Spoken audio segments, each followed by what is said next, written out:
It means a lot.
Network is here. Oh, no punches! I'm real revolutionary right now. Support this man, Black Media. He makes sure that our stories are told. Thank you for being the voice of Black America, Roland. Stay black. I love y'all. All momentum we have now, we have to keep this going. The video looks phenomenal. See, there's a difference between Black Star Network and Black-owned media and something like CNN. You can't be Black-owned media and be scared. It's time to be smart. Bring your eyeballs home. You dig?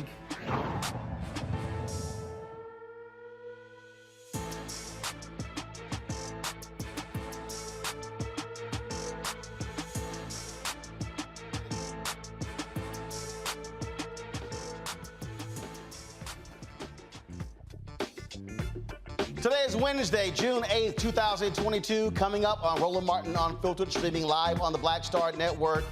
One of the survivors of the terror attack in Uvalde testifies before Congress. Wait until you hear how this 11-year-old described smearing herself with her classmates' blood and playing dead in order to survive. Republicans show their ass in this hearing, but it's no shock. That's what they always do. The Department of Justice appoints a 9-member task force to examine the missteps of the Uvalde shooting and what law enforcement, their failure to respond to that mass shooting. Also, we'll take a look at last night's primary results. Iowa's in the history books after last night's election. Also, Congresswoman Karen Bass in a runoff to be the next mayor of Los Angeles. 6 Haitian Special Olympic athletes have gone missing in Florida. We'll tell you about that. Also, you're not going to believe what Washington Commanders defensive coordinator Jack Del Rio said about the January 6th domestic terror attack. Oh, wait until we play it for you. Yeah, he is absolutely a MAGA idiot. In our Tech Talk segment, a mother loses $1 million, so she develops an app to keep her kids from financial failure. It's time to bring the funk on Roland Martin Unfiltered on the Black Star Network. Let's go. He's got it. Whatever the miss, he's on it. Whatever it is, he's got the scoop, the fact, the find. And when it breaks, he's right on time and it's rolling. Best believe he's knowing. Putting it down from sports to news to politics. With entertainment just for kicks, he's rolling. It's on Go Roll, y'all. It's Roland Martin, yeah. Rolling with Roland now. He's funk, he's fresh, he's real, the best, you know he's Roland Martin now.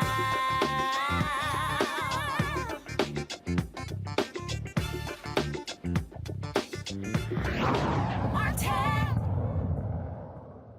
He's everything that is good in this world. And as I sit here before you today, I can hear my son telling me to stop being extra and get to the point. I was going to tell you all a bunch of fluffy, funny stories about Zaire, but I have a message. So I'll get to the point. As Director of Diversity and Inclusion with New York State Senator Tim Kennedy's office, stories of gun violence and racism are all too familiar, but now these stories are Zaire stories. These problems literally knocked on my front door. These are issues that as a country we do not like to openly discuss. Domestic terrorism exists in this country for 3 reasons. America is inherently violent. This is who we are as a nation. The very existence of this country was founded on violence, hate, and racism, with the near annihilation of my Native brothers and sisters. My ancestors brought to America through the slave trade were the first currency of America.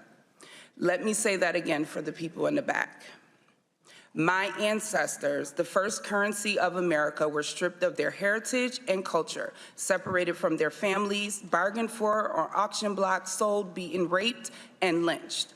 Yet I continuously hear after every mass shooting that this is not who we are as Americans and as a nation. Hear me clearly. This is exactly who we are. Folks, that was Zanetta Everhart, the mother of Zaire Goodman, one of the victims of the mass shooting at the Buffalo's Tops Friendly Market. He survived, but 10 others died. Today, family members who lost loved ones in Uvalde and Buffalo testified during a House Oversight Committee hearing on gun violence. Emotional, tense, compelling. One of the most compelling was 11-year-old Miah Cerrillo from Uvalde. She described how she saw her classmates get gunned down by a gunman with an AR-15, and the only reason she was there testifying was because of her quick thinking. Listen to what she had to say. We were just watching a movie, and then she got an email, and then she went to go lock the door, and he was in the hallway, and they made eye contact, and then she went back in the room and she told us, go hide, and then we went to go hide behind my teacher's desk and behind the backpacks, and then he shot the little window, and then he went to the other classroom, and then he went, there's a door between our classrooms, and he went to there and shot my teacher and told my teacher goodnight and shot her in the head. And then he shot some of my classmates and the whiteboard. When I went to the backpacks, he shot my friend that was next to me, and I thought he was gonna come back to the room, so I grabbed the blood and put it all over me. And what did you do then when you put the blood on yourself? Just stay quiet, and then I got my teacher's phone and called 911. And what did you tell 911? I told her that we need help and to send the police in our classroom. If there was something that you want people to know about that day and about you, right? Or things that you want different, what would it be? To have security. Do you feel safe at school? Why not? Because I don't want it to happen again. And you think it's going to happen again? The parents of Lexi Rubio, Felix and Kimberly Rubio, told lawmakers about the last moments they had with their daughter before the tragic event. I left my daughter at that school, and that decision will haunt me for the rest of my life. Afterward, Felix dropped me off at my office, the Uvalde Leader News, and returned home because it was a rare day off for him between normal shifts and security gigs he takes to help make ends meet. I got situated at my desk and began writing about a new business in town when the news office started hearing commotion on the police scanner, a shooting on Diaz Street near Robb Elementary. It wasn't long before we received word from my son's teacher that they were safe, secure in the classroom. Once evacuated from campus, the children were reunited with parents and guardians at the Civic Center. My dad picked up Julian from the Civic Center and took him to my grandmother's house. One of our Robb kids was safe. We focused on finding Lexi. Bus after bus arrived, but she wasn't on board. We heard there were children at the local hospital, so we drove over to provide her description. She wasn't there. My dad drove an hour and a half to San Antonio to check with the university hospital. At this point, some part of me must have realized that she was gone. In the midst of chaos, I had the urge to return to Robb. We didn't have our car at this point, and traffic was everywhere. So I ran barefoot with my flimsy sandals in my hand. I ran a mile to the school, my husband with me.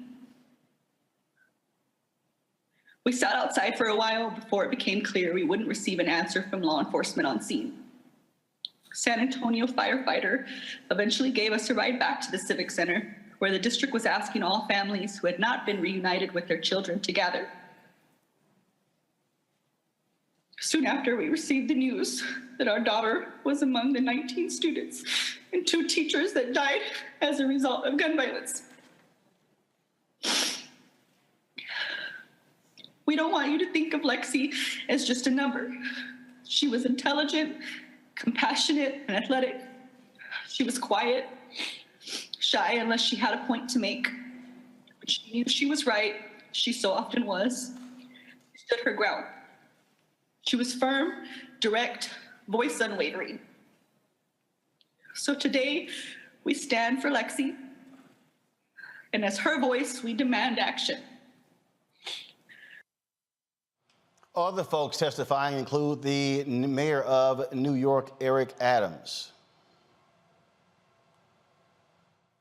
Children, time to decide if we are going. My name is Greg Jackson. I'm the executive director for the community. To be a nation of laws or confederation of chaos, and we must do it now. It is high noon in America, our country, the country I love. The clock is ticking every day, every minute towards another hour of death. I'm here today to ask every one of you and everyone in this Congress to stand with all of us to end gun violence and protect the lives of Americans. We are facing a crisis that is killing more Americans than war, a crisis that is now the #1 cause of death for our young people. Folks, again, just more and more testimony, emotional, painful, and then there also was stupid.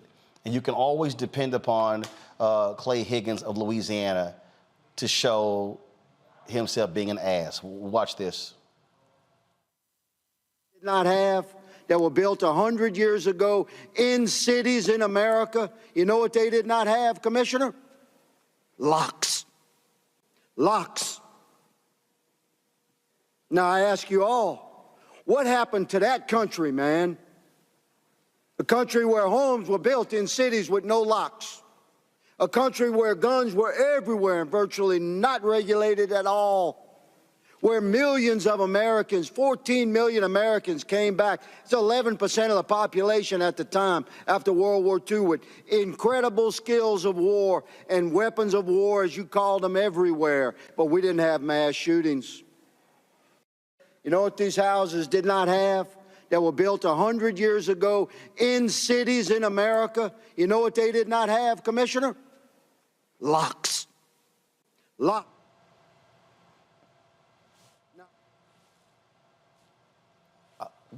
What the hell is he talking about? My panel, Rob Portillo, Executive Director, Rainbow Push Coalition, Peach Tree Street Project, Monique Presley, legal analyst, host of Make It Make Sense with Monique Presley. On Instagram, Law Victoria Burke, writer, NMPA in the Griot. We build homes without locks. Okay, dude, whatever. I don't know. Robert, this is how just utterly nonsensical Republicans are. Not only that, Republican leadership, they've already sent word to their members, vote no on all 8 gun bills that are currently being discussed in the U.S. House. The Republican Party has no intention to do anything about guns in America. We have to understand that the Republican Party is completely bought, sold, and paid for by the gun industry. And the gun industry has to make sure that you have unfettered access to firearms. And right now, there are literally 50 million more guns in America than there are people in this country. So the only way that Glock, that Remington, that Colt, that Smith & Wesson can continue to make money is by continuing to make sure that you have absolutely no laws that curtail this in any way. There's some very reasonable common sense things on the table. You know, if you have to wait till you're 21 to buy beer, you still have to wait till you're 21 to buy a gun. Many states already have to be 21 to buy a handgun, but long rifles often fell into the hunting exception. But because semi-automatic rifles weren't contemplated when those laws were written, they were thinking about bolt-action hunting rifles. Well, then that's a loophole that people are exploiting. Close that loophole. The gun show loophole, where you can buy a gun at a gun show without going through a federal background check because it's a person-to-person sale. You can close that loophole and require that there be a electronic background check Snapchat that costs like $30 that you can do on your iPhone right now. You can do that right now. Mental health evaluations, as well as criminal evaluations of individuals, and even bring back the waiting period that the Brady bill instilled, where you buy the gun, you wait 5 days, and then you can either come back and pick it up or they ship it to you to prevent people from having crimes of passion. We also have to remember the leading gun deaths are primarily suicides in this country. So giving people a waiting period between the time they can buy the gun, maybe they will convince themselves or come out of their depression and end up not hurting or harming themselves or somebody else. So there's common sense things on the table that are not gun grabbing. They're not curtailing your Second Amendment right. They're not confiscating your weapons, but they don't want to talk about that because the corporate lobby, because remember, the NRA does not work on behalf of gun owners. They work on behalf of the gun industry. You can ask Philando Castile about that. You can ask Tamir Rice about that. They don't give a damn about gun owners or people who are persecuted by the government for having firearms. All they care about is ensuring profit for the gun industry, and the Republican Party is in lockstep with them. You can see the same argument on fossil fuels right now when it comes to EVs. They're so embedded with the fossil fuel industry, it doesn't matter what logic and reality tells them. It's all about what the money tells them they have to do. And look, Clay Higgins is an idiot, y'all. But a bigger idiot, Louis Gohmert, out of Texas. You want to hear crazy? In debate last week and even today, to be told that we have no courage, that Democrats, we were told in debate last week, don't want to hear any more about social media, violent video games, Hollywood, mental illness, and they sure don't want to hear any more about prayers. They're disgusted hearing about prayers, don't want to hear any more about fatherlessness, drug use. Look, maybe if we heard more prayers from leaders of this country instead of taking God's name in vain, we wouldn't have the mass killings like we didn't have before prayer was eliminated from school. And it's not like we're not in debate last week and even today, Monique, to be told that Louis would explain what happened in Sutherland Springs, Texas, at a church where 26 people were killed, including an unborn child. 22 were wounded. There was prayer in the church. Right, but he was talking about more prayer from our leaders. I mean, he's... No. His end, he said, maybe if we didn't take prayer out of school, like we wouldn't have had these mass shootings like we didn't before. Wasn't there a mass shooting on the campus of the University of Texas before prayer was taken out of the classroom? I'm just saying. Right, no, I mean, him being an idiot is like that was the precursor before he opens his mouth. So these people are not serious. What I'm saying, though, is he talked about prayers coming from leaders, and I do think that they should. I understand from Higgins what he was talking about with the lockless doors, and nobody can argue, I would think, the increase of lawlessness and rampant violence that has come along with the increase in joblessness, that has come along with the increased disparities in education and employment and wages and healthcare. And that makes for streets that are no longer safe. That makes for homes that require locks. So all of those things are true. I don't hearken to good old days because people always ignore the racism that's baked into the good old days, the same as it is now. But I believe, Roland, that the adequate response really is the take that Matthew McConaughey took on these issues. And it's one, frankly, that we used when I first started learning how to debate. It's yes, and now what? Because being baited into arguments about whether we want more fathers in the home, sure we do. Whether prayer helps if you're a Christian, absolutely. Whether we like to be in times where we don't need locks on doors and we can feel safe and nobody's going to come across our threshold, right, yes, sure. There's no reason to argue about these things. Yes. And now what we need to do is talk about the fact that there are more guns in this country than there are people. Can we have a conversation if first we go ahead and tell you, yes, you are right. We agree with you. We want increased morality. in this country. We want safer streets in this country. We want solid families in this country. Okay, now what? Does that mean that we can move the age range from 18 to 21 for buying these weapons of war? Of course not, because Robert is correct. Robert is correct when he says this is about the gun lobby supporting the distribution and sale of weapons. This is not about protecting the homeowner, because if they change that age range from 18 to 21, they will not lose a single voter to the Democrats. There's not one 18-year-old who has to wait until they're 21 who's not going to either find it on the black market or wait. There's not one parent who already has weapons, who has teenagers coming up, who has to wait until they're 21 and go through some program. They're not going to turn into liberals. They're not going to turn into Democrats and decide all of a sudden that they're into decreasing the number of weapons on the street. It's ridiculous. They know that their base isn't threatened by this. These changes are not going to lose anybody a damn job. The cowardice is because the NRA money will disappear, because the NRA is concerned with how many 18-year-olds aren't going to be able to take $5,000 and go buy these weapons. That's what the real issue is. Here's what we're dealing with here, Lauren. Republicans want to throw everything out. Let's just throw anything.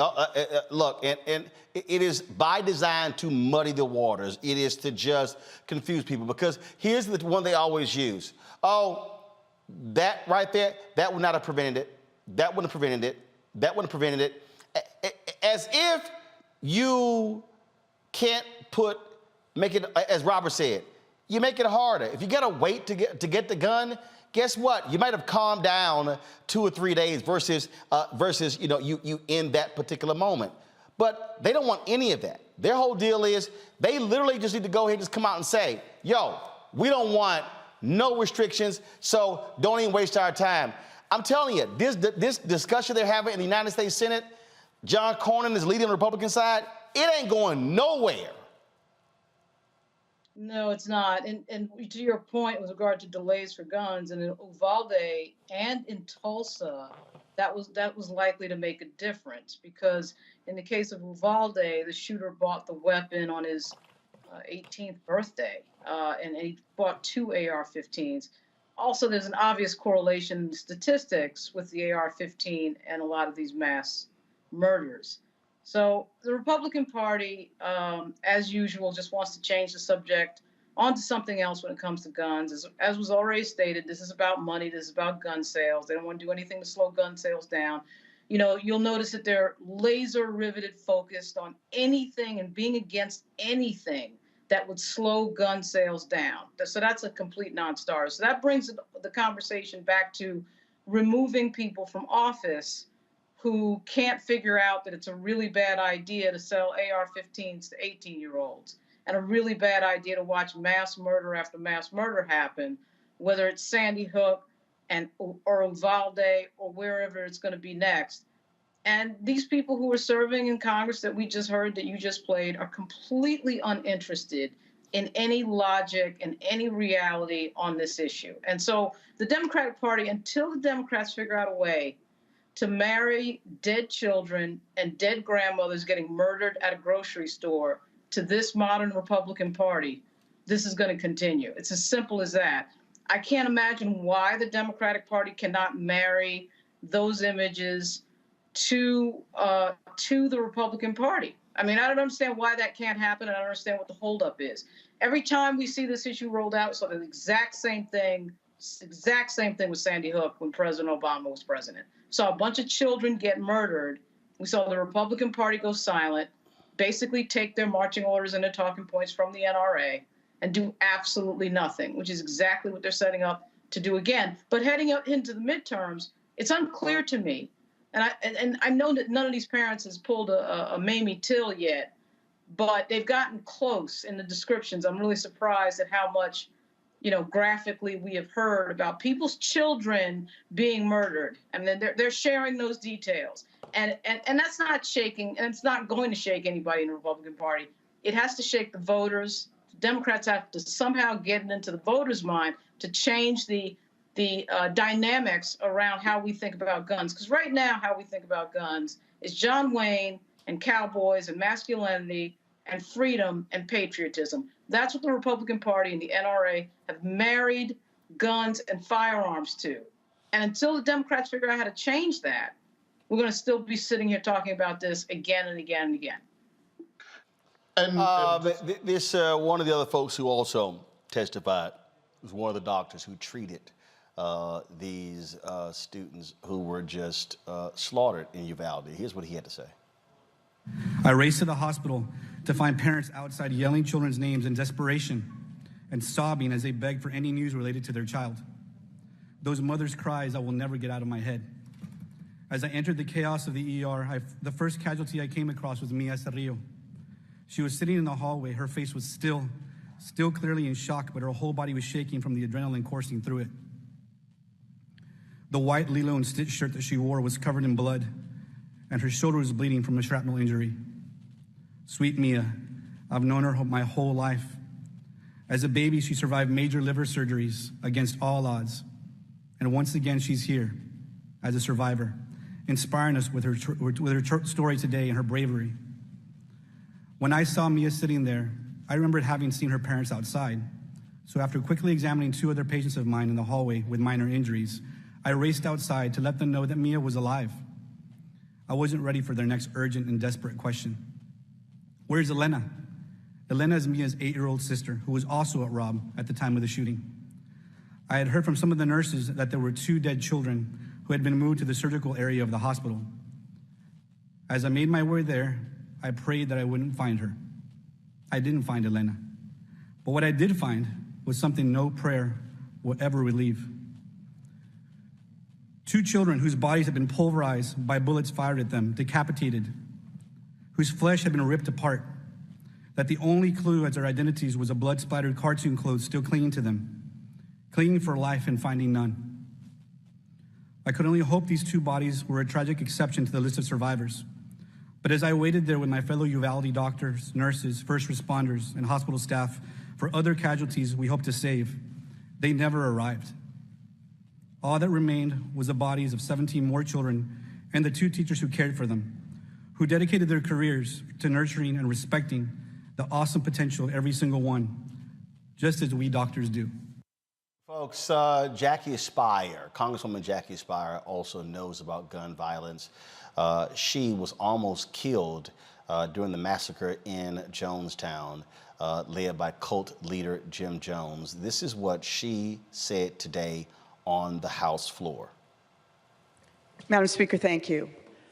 I believe I'm the only member of this House that is a victim of gun violence. My body is riddled with bullets. I have a divot in my leg that's the size of a football. I have skin grafts on all parts of my body. I live with that every single day. A victim of gun violence is traumatized over and over again. I implore my colleagues on the other side of the aisle, if we had a 737 that crashed every month for 12 months in this country, we would do something about it. And that's what's happening to children in this country. 1,500 kids die of gun violence every single year. We have to do something about it. All we're saying is, don't let them purchase an assault weapon until they're 21. We already say you can't purchase a handgun until you're 21. Dr. Guerrero this morning talked about decapitated heads. Expired. I urge you, I'm leaving this institution. Please do something. I yield back. Gentleman from Ohio. That, to me, Robert, I've been saying this, the Democrats every day between now and November, every single day, put pressure. When you talk about these marches, the March for Our Lives, taking these young folks on Saturday, got to have that. You got to have Biden, Harris should be doing them across the country. You make this your narrative every single day. You call on people to call their House members, to call the United States Senate. You have a full court press. You don't let a day go by when nothing is said about gun violence in this country. I agree completely. I think what's going to be very important is crafting the proper legislation for it. Because as much as we have attention on mass shootings when it's something like Uvalde or Buffalo or Parkland or Newtown, and the list goes on, but we also have to deal with gun violence in our communities that happen on a daily basis. If you're in a major city in the U.S., you basically, when you wake up and turn the news on in the morning, you just expect to hear the body count from the night before first. So we have to make sure we're crafting legislation that will address the totality of gun violence, not just these stories that have a big splash around it. And that's why it's very important the way that we talk about it, the way that we craft the legislation, because if you get too hyperbolic, too outside of the realm where they call it the uncanny valley, where people can't see the realism in it, then it simply becomes more of the political chaff or the political noise. So we need to have a very clear agenda, 3 or 4 points, not one of these Christmas tree omnibus bills that we're trying to get done. And then I actually believe you can get 10 Republicans in the Senate that will be able to cross the line to get those to get something like that done. But it's going to take conversations. It's going to take competence, and as you said, it's going to take an unrelenting push to do something about it. Well, look, you talk about what it's going to take. Moments ago, Monique, the House actually voted. And they passed a bill that raised the age to 21, as well as prohibits the sale of ammunition magazines with a capacity of more than 15 rounds. It was approved by a vote of 228 to 199. That means that you did have some Republicans who voted for that, but clearly the vast majority voted against it. You see the headline here. That first of all, the tweet that from AP sent out was the U.S. House has voted to set a minimum age of 21 for buying semi-automatic weapons. Then they say the measure is almost certain to fail in the Senate. Well, Robert just talked about some basic things to get done. How basic is it to go from 18 to 21, which is what Congress did when they raised the age when it came to drinking? So, geez, that's hard. That's heavy lifting?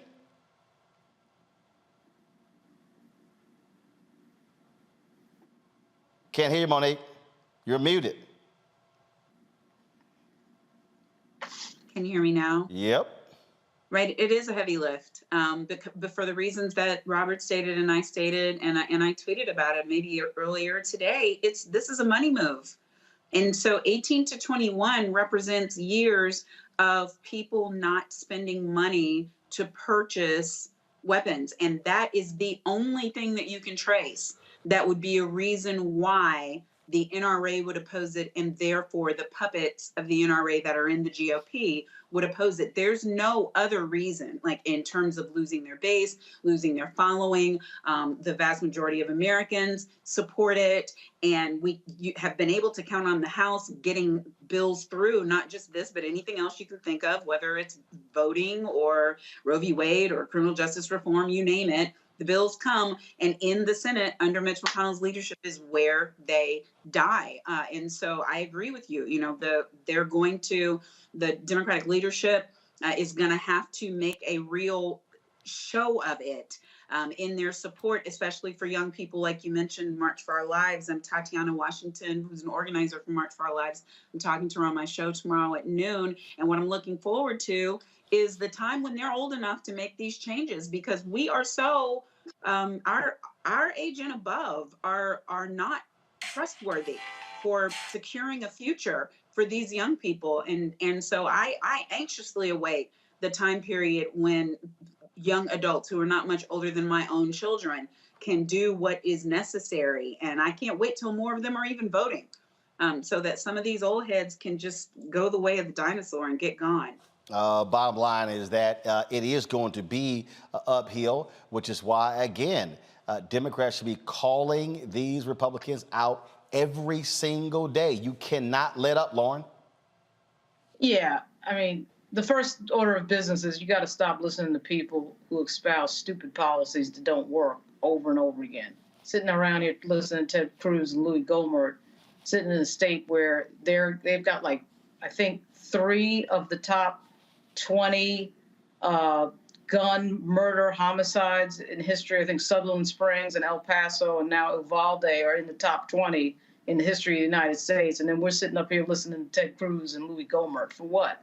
So the Democrats have to get a lot more aggressive in their messaging, like a lot more aggressive.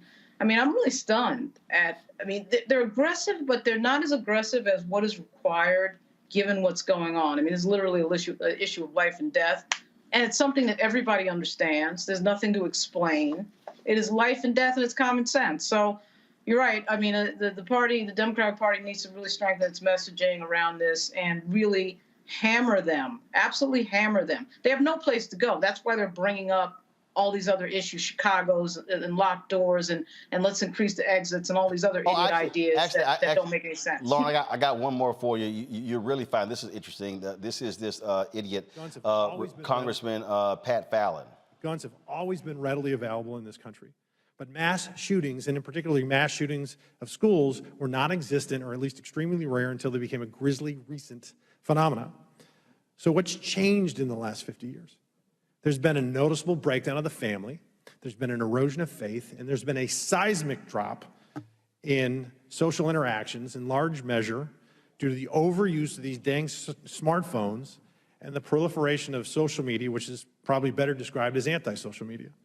Senseless mass shootings are not committed by well-adjusted, successful, socially polished people. They're committed by disturbed, unstable loners with guns have always been readily available in this country. Really? Smartphones? To lecture anybody on anything. I mean, they're in no position to lecture anyone on anything with regard to these policies. And this idea of the breakdown in the home, these are the people who push mass incarceration.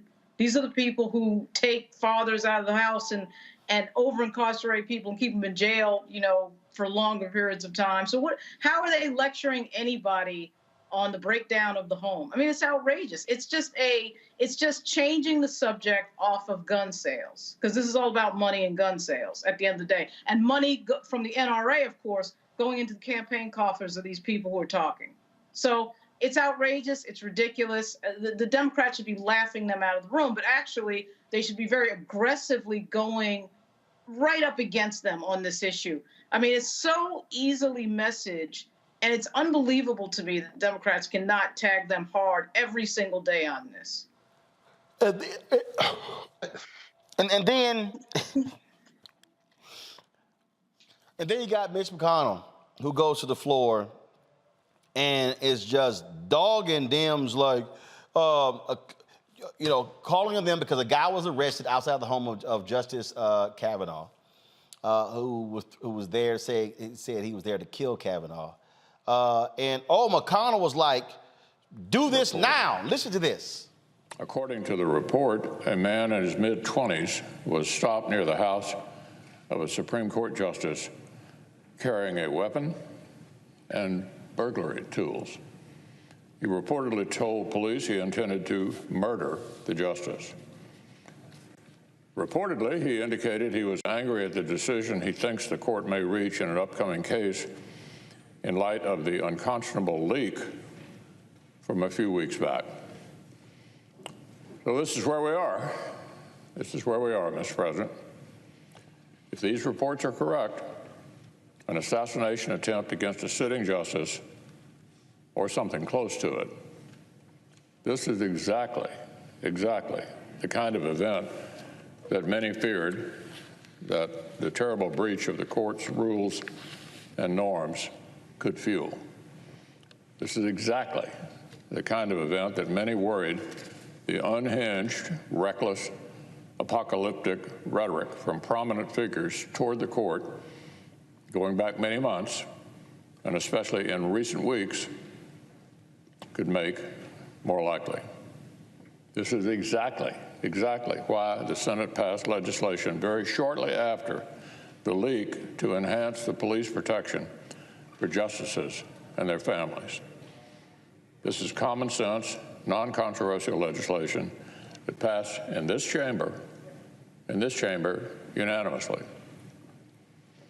But House Democrats have spent weeks blocking blocking the measure that passed here unanimously related to security for Supreme Court justices.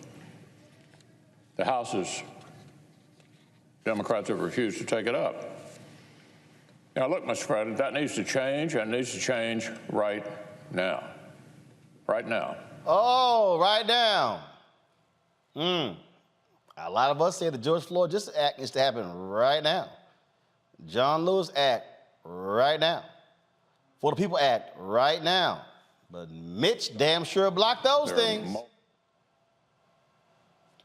Folks, what we're dealing with, again, is a do-nothing Republican Party who will do nothing when it comes to guns, which is why I keep telling y'all can sit here and play games all you want to, but the opportunity to elect anywhere from 3 to 7 Democrats in various state in U.S. Senate positions in November could change all of this. It only happens if people vote.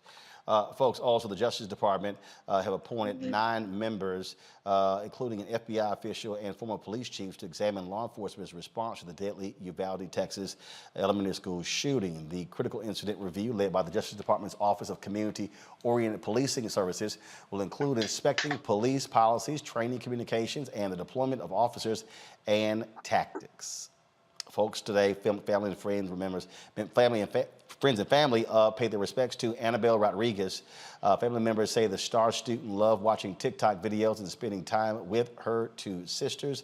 Annabelle's cousin, Jacqueline Cazares, was her best friend. The 2 girls and 3 others were part of a close-knit quintet of friends. All 5 died in the shooting. Now, folks, check this out. The school district police chief, who's been highly criticized for the delay confronting the gunman, was a no-show for Tuesday's Uvalde City Council meeting. Chief Pete Arredondo just got elected to the City Council. Mayor Don McLaughlin says he doesn't know why Arredondo wasn't at the meeting.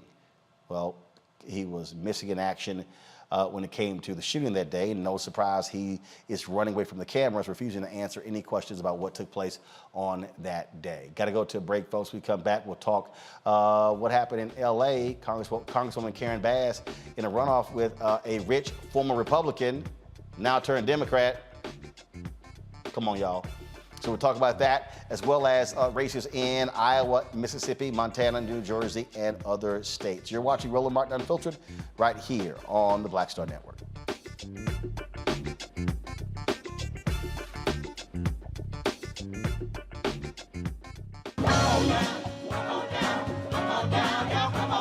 welcome you to the launch of the Mass Poor People's Low-Wage Assembly and Moral March on Washington, D.C., June 18, 2022. We are a new, unsettling force, and we are powerful. New, unsettling force, and we are here. We're rising up to demonstrate the compelling power that we, poor and low-income people, have to reconstruct society from the bottom up. And we need to do it with the loudest voices possible, the biggest actions possible. Because we know that there is no scarcity in this land. The only scarcity is the moral will to do what's right. Hold on, just a little while longer. We are those with sub-minimum wage jobs who can't afford sky-high rent. People with disabilities are the fastest growing minority group. It's crazy to me that in 2021, it's still legal for workplaces to pay a sub-minimum wage to people with disabilities. There are still so much trial and tribulations that we go through as Indigenous people. We can't get a decent wage to sustain ourselves, nor can we get adequate housing. Veterans across this nation say enough is enough. We can't pat essential workers on the back on one day and then cut their health care the next day. Health is a political choice. What more do I need to do to prove that my voice is just as valuable as anyone else's? There are still forces in denial that would try to slow walk our transition to a clean economy and a just future for us all. We have an immoral system run by immoral people. But together we walk, and we walk and we fight. It's time for a change. Reconstruyamos esta gran nación. See, we are people of resilience. As we fight these interlocking injustices together, when we work together, mobilize together, and rise together, we become a voice for the voiceless, and we become an agent of change in a time where great change is needed. We need the third Reconstruction to ensure that deaf people, people with disabilities, and all people can have the right to live and to thrive. We know what they are doing, but the question is, what are we going to do? Reconstruction begins when we change our mentality and say it's time for you to get your foot off of my neck. I know justice is coming soon.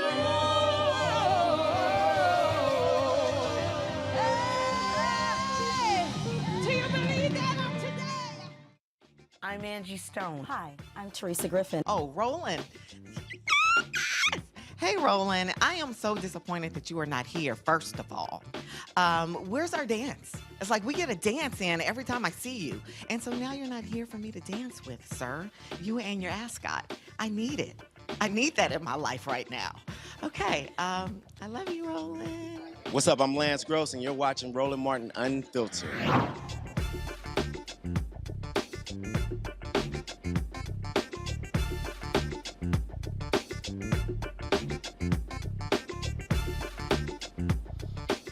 Folks, so there were elections yesterday, local, state elections in California. Congresswoman Karen Bass will face businessman Rick Caruso in a runoff to be the next mayor of Los Angeles. That will take place in November.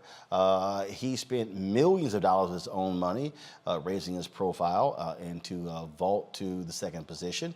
And so now those two will square off again in November. In San Francisco, the DA got the boot there as a result of folks upset with crime. Chase Bouton was criticized as being too soft on crime. As a result, the voters voted him out. San Francisco's Mayor London Breed will appoint a new DA to the position. In Iowa's U.S. Senate race, retired Navy Admiral Mike Franken wins the Democratic nomination and will face off against incumbent Republican Senator Chuck Grassley, who's 89 years old. In Iowa, Democrat Deidre DeJar becomes the first black nominee for governor. DeJar will face off against the incumbent Republican Kim Reynolds in the fall. And so that's catching up on those elections there. Now time for our Black and Missing.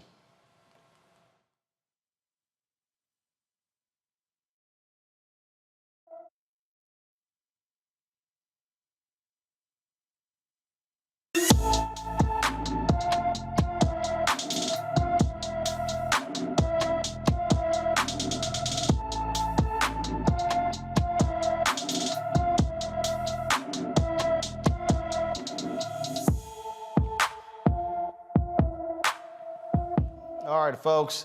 Tajay Baker was last seen leaving her New York home on May 1st. The 23-year-old is 5 feet 7 inches tall, weighs 140 pounds, with black hair and brown eyes. Tajay's family says she was on her way to Washington, D.C. She was last seen wearing a black sweater, gray shorts, and a white top at the Union Station bus terminal here in D.C. Anyone with information about Tajay Baker should call the New York City Police Department, 718-827-3548, 718-827-3548. Now, we know that there are, you know what, let's just go ahead and play Crazy Ass White People. I think it's appropriate. Go ahead and play it. Girls are allowed. I'm white. I got you, bro. Illegally selling water without a permit on my property. Whoa! Hey! Give us your ID. You don't live here. I'm uncomfortable. Majority of players in the NFL we know are black, but you've got a lot of coaches and executives who are living in a cesspool of MAGA hate. That includes Jack Del Rio, the defensive coordinator for the Washington Commanders. Used to be the head coach of the Jacksonville Jaguars, longtime NFL assistant. Well, if you look at his Twitter feed, it's a cesspool of retweeting Charlie Kirk and Turning Point USA, those idiots, those two, with that individual and the organization he founded. So Del Rio sent a tweet out yesterday speaking to the issue. Let's just say he was not happy at all with the January 6th investigation. And so he sent some tweets out questioning why you're going to see an investigation into January 6th, but not an investigation into the Black Lives Matter events. Also, this is, he retweets all kind of crazy stuff as well. Now, he's since deleted that particular tweet where he talked about why the January 6th investigation. Well, today, they had a news conference. Oh, and he actually decided to talk, y'all. Listen. I just asked a simple question, really. Let's get right down to it. What did I ask? A simple question. Why are we not looking into those things? If we're going to talk about it, why are we not looking into those things? Because it's kind of hard for me to say I can realistically look at it. I see the images on TV. People's livelihoods are being destroyed. Businesses are being burned down. No problem. And then we have a dust-up at the Capitol. Well, there's nothing burned down. And we're not going to talk about, we're going to make that a major deal. I just think it's kind of two standards. And if we apply the same standard and we're going to be reasonable with each other, let's have a discussion. That's all it was. Let's have a discussion. We're Americans. Let's talk it through. I'm for us, having a great opportunity to have a fulfilled life. Like I said, every which way I can, when I'm here, it's about love and respect. I love my guys, I respect my guys, but I also love the fact that I'm an American, and that means I'm free to express myself, and I'm not afraid to do that. Well, shortly after he made those comments, he posted this on Twitter. I made comments earlier today in referencing the attack that took place on the United States Capitol on January 6, 2021. Referencing that situation as a dust-up was irresponsible and negligent, and I am sorry. I stand by my comments condemning violence in communities across the country. I say that while also expressing my support as an American citizen for peaceful protests in our country. I have fully supported all peaceful protests in America. I love, respect, and support all of my fellow coaches, players, and staff that I work with and respect their views and opinions. Lauren, he was talking big shit at the news conference. He had a whole lot to say in front of the cameras. But when that comment went around on social, somebody grabbed their iPhone, pulled up the notes app and begin to bang this out because I got the feeling it was going to be a rebellion. Oh, yes, indeed. In that locker room. Oh, yes. You better believe there was going to be a rebellion in that locker room. I mean, I can't speak for John Allen and Chase Young, but somebody was bound to get stuffed into a locker at some point right at the front. I think they're in OTAs now, but if not OTAs, training camp. I mean, Jack Del Rio needs to stick to defensive schemes and pretty much keep his mouth shut about politics. And, I don't want to get too ideological because, Steve Kerr and Greg Popovich and some other coaches tend to talk politics. And Steve Kerr certainly talks politics very strongly on the gun issue.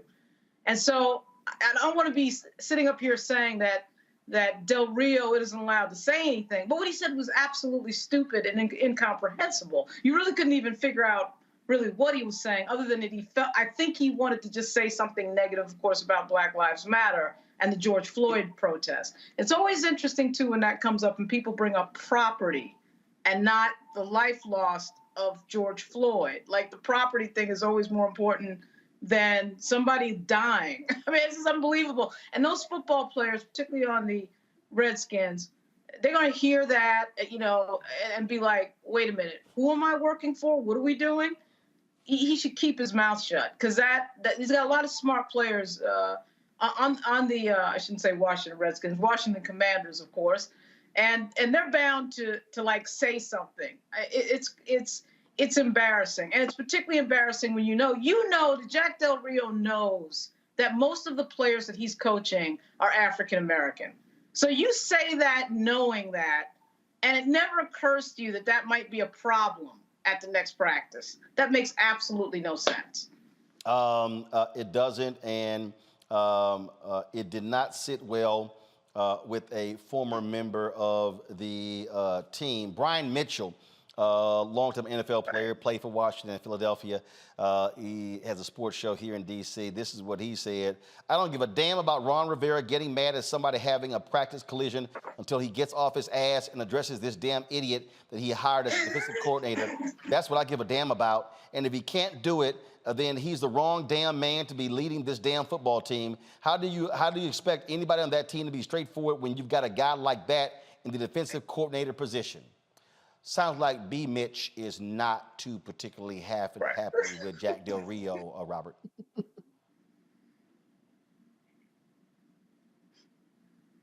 Robert? Well, look, Roland, this is part of the issue. I think that we can all just agree. It's time for Dan Snyder to sell that team. You gotta burn that thing down, and you've got to just try to rebuild from the ashes, because every single year there's a different Washington Commander scandal, whether it's the Redskin name change scandal, whether it's the John Gruden emails, which were Dennis Allen, the former official of the Washington Redskins, where he's calling people the N-word and talking about DeMaurice Smith's lips look like tires, and calling Roger Goodell the F-word and this, that, and the other. You have the sexual harassment scandal that's currently going on in the litigation around that, which is also the Washington Commanders. These are just the scandals I can think of off the top of my head. They do not hire the best people, as one of our former presidents was often to say. And it's clear, this goes to one of Monique's points from earlier. When we talk about, well, maybe when we get younger people, they'll grow up, they'll have more diverse environments, being around more African Americans, they won't have these views. There's something that happens to old white folks. I don't care where they're raised, I don't care what happens. That MAGA gets into them. And it's some kind of virus. It eats away at your brain, it eats away at your soul. And that's, you're giving out a multi-million-dollar contract so that you can run off into the MAGAverse. We saw it happen with Kurt Schilling, the pitcher for Boston. He got into that MAGA, he went crazy with it. We see it all the time. But at the end of the day, it seems like the Washington Commanders are just rotting from the inside out. It's time for new ownership. It's time to clean house completely like they do every couple of years. It ain't like they winning the damn thing. So sell the team, get new people in there. I think they'll bring a shaman in there to burn some sage around the locker room. The whole thing needs to be fixed and cleansed from the inside out. The thing here, Monique, is simple, and that is when you look at these coaches, you look at these executives, many of them are right-wing Republicans, MAGA lovers. And so Jack Del Rio, all you got to do is just follow his Twitter feed. You will see exactly where he stands. He loves to retweet Charlie Kirk and Turn the Point USA. Yeah, I would like to ensure that every member of the Commanders, but especially on defense, have a copy of The Revolt of the Black Negro by Dr. Harry Edwards. And they need Sociology of Sport while they're at it. And B. Mitch is on the right path with his response about this. I saw also something that Reese said on Twitter, pointing out what Lauren and Robert already have. These coaches are sending majority Black professional athletes who they think of as boys into harm's way in the play of the game, and not having any respect whatsoever for Black lives. Once that is evident, I don't see how a player can have confidence that their coach or coordinator has their best interests, their safety, their well-being in mind in the decisions that are made about whether they play or whether they don't, whether they go back in or not, the routes that they play, if they are just part of expediency, if they truly are just machinery, or are they part of the equipment? And Harry Edwards, I don't think right now he can talk about it maybe that much, because I think he works for the NFL, but he's loud on the inside. I don't know, but his work is out there. and it speaks for him. And I know that he mentored Cap in a lot of the moves that he made on the outside of the system. And I really think that I care about them being educated enough to say, we don't want to work for and report to and have our lives in the hands of someone who let his whole slip show, who said the quiet part out loud. He can't take it back. And frankly, he wasn't even trying to. And it's not just, as Lauren said, that he doesn't care about death and cares more about property. He called January 6th a dust up. Yes, a dust up. And it was for the overthrow. Nothing got destroyed. Nothing got burned down. Of our freaking government. And the threats were against the lives of the vice president, of the Speaker of the House. I mean, on and on. He's one of them. Let's just put it at that. He's one of them. And B. Mitch was right. So Rivera needs to be concerned about his coaching staff. Now, in his statement, he said, hold up. In his statement, he said that he supports all peaceful protests. Yeah, and wait. He lied. Well, but no, Monique, stop. Okay. Guys, come on. Come on. He lied. Okay. I said he lied. He was against the peaceful protest against the national anthem. Yeah. When he was with the Raiders. See, this is where, again, when you can bust these liars. When you can bust these liars. But it's also... So they love, hold up. See, it's a whole bunch of Jack Del Rios in the NFL who are coaches, who are general managers, who are head of player personnel, who are team presidents, who are owners. Now Jack, all of a sudden trying to, I got to apologize. I mean, yeah, because there was blowback. So Jack, come on. You lied. You don't support all peaceful protests. You were not supportive of what Colin was doing, the other players were doing. You were not. You showed who you really are. And that's what everybody now sees. We know exactly who you are. You said the quiet part out loud. That's what he did, Lauren and Robert. So I think that sometimes these guys are daring these black players to do something about when they mouth off. It's like sort of like, let's see how far I can push it before one of these guys says something to me. Well, they're going to get their wish, because the players that come up now are not just going to stand by and listen to this type of thing and not say anything. I mean, there's going to be at the minimum a conversation, because at the end of the day, these black players, these are the people that people come to see. These are the people who buy tickets for. These are the people who bring the gate. Nobody buys a ticket to the NFL to see some coach on the sideline. Nobody cares about who the damn coach is. You watch football on Sunday, you're watching to see the game, you're watching to see the players. And I think these little things, he's seeing, let me see if I can say stuff to poke the bear and see if somebody's going to say something and do something. Well, he's going to get his wish. He's going to get his wish, because there's a lot of players on that Commanders team that aren't just going to, I'm sure he probably heard from them, and that's why you saw that statement. Well, keep in mind, the team president of the Washington is also black. Right.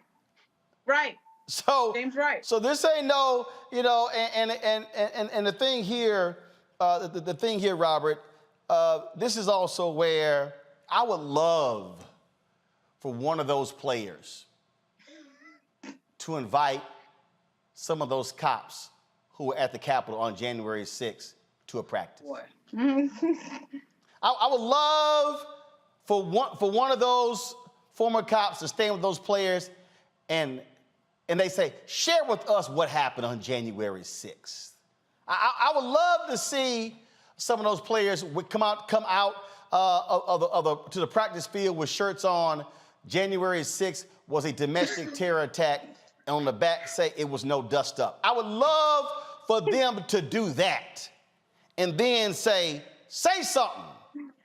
I get the right to express myself like you did.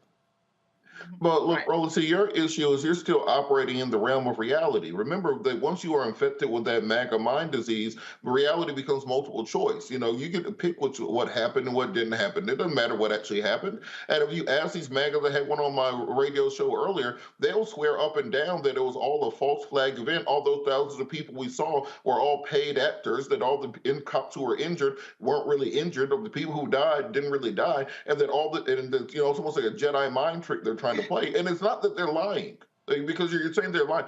They believe it. And if you put them on a polygraph, you put them on a lie detector, you gave them truth serum right now, they would believe all this stuff 100%. That's what's far more insidious. So instead of trying to convince these people of the existence of reality, you have to work on cleansing these people from society. Why does Jack Del Rio keep getting these retread jobs? He was the coach in Jacksonville. He sucked. He was the coach of the Raiders. He sucked. He keeps getting job after job despite not really doing anything the last 20 years. Is because of this continuous system, the good old boy network, where going back to the Brian Flores lawsuit, where you're not giving qualified African Americans an opportunity to even get their foot in the door, but someone like Jack Del Rio and his MAGA belief system, which comports with the MAGA belief system of many of the owners, is able to keep getting job after job and accumulate tens of millions of dollars. Just think about the fact the Raiders' last two coaches, one of them was John Gruden, and the one before that was Jack Del Rio. You look at what's everything going on in Washington. We have to figure out how to, Congress needs to be going after their antitrust exemptions. We need to make sure that we are opening up their books, find out just how deep this rot goes, because even though these black players are making these owners millions of dollars, these owners are taking that money and donating it to Republican candidates, we're donating it to these Stop the Steal people, to the MAGA people who are oppressing the rest of us. So I think that we have to work on breaking these things down and opening that organization up, that they're going to continue to depend on the United States government for the antitrust exemptions, and then taxpayers to build these billion-dollar stadiums. And so this was the actual tweet that he sent out. Would love to understand the whole story about why the summer of riots, looting, burning, and the destruction of personal property is never discussed, but this is #common sense.